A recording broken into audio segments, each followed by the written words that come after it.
I never imagined a single evening could completely shatter and reshape everything I believed about my marriage, about trust, about loyalty. My name is Daniel, and for years, I'd lived with the certainty that honesty and devotion were enough to hold a relationship together. That night at the company's annual party taught me just how fragile those convictions could be. The room buzzed with laughter and conversation. Glasses clinked, chatter swirled, music pulsed softly beneath it all. But underneath, a faint current of unease tugged at me. Olivia, my wife, looked stunning, confident, graceful, effortlessly charming. I'd always admired that about her. I thought we were untouchable, a true partnership in every sense. That night, I realized appearances could be dangerously deceiving. It started subtly. A man from her office, someone I'd seen around, began lingering near her. At first, I told myself it was harmless. I was overthinking. But as the evening unfolded, his attention became deliberate. He laughed too hard at her jokes, found excuses to brush her arm, leaned in too close when he spoke. His gaze lingered. He was testing boundaries quietly, insidiously. And then at the edge of the dance floor, he crossed the line. With a smirk that dripped arrogance, he placed a hand on her shoulder and whispered something meant only for her. Olivia froze just for a moment, and that pause hit me like a punch to the gut.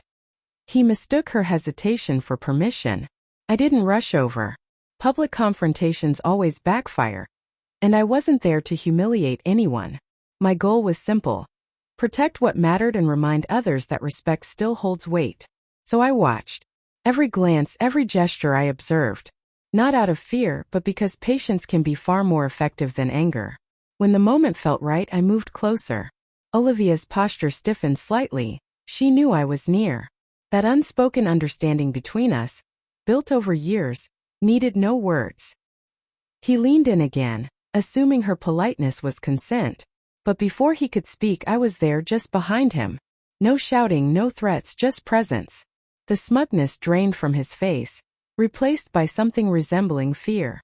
He hadn't realized I'd been watching all along. Olivia's eyes met mine, calm, grateful, aware.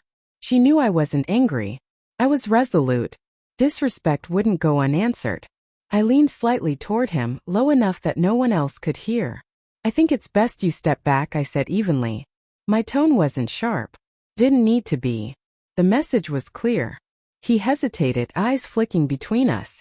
In that silence, he understood he'd lost whatever game he thought he was playing.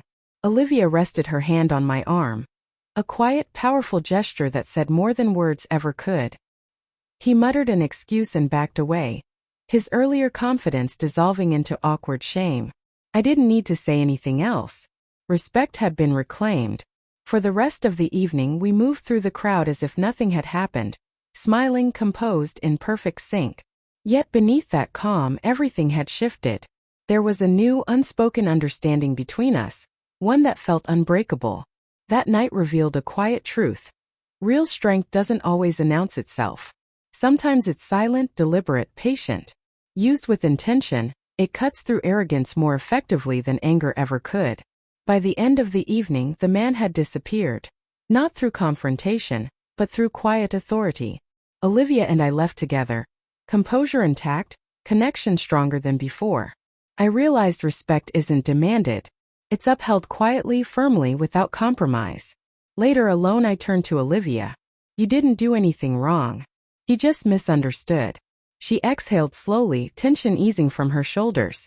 In her eyes, I saw relief and understanding. We had faced a test meant to divide us, and instead it reinforced our unity. That night wasn't just about shielding her from someone else's audacity. It was about recognizing that respect isn't earned through aggression. Too often, people overlook the small signs, the boundary testing, quiet dismissals, moments that seem trivial until they accumulate into something dangerous. I learned that real defense doesn't come from anger or jealousy. It comes from clarity, timing, and unshaken patience. In the days that followed, I heard the man had grown distant, his confidence subdued. He had mistaken charm for influence and proximity for permission, but he learned, as I had, that sometimes silence, steady and unwavering, is the most powerful message of all.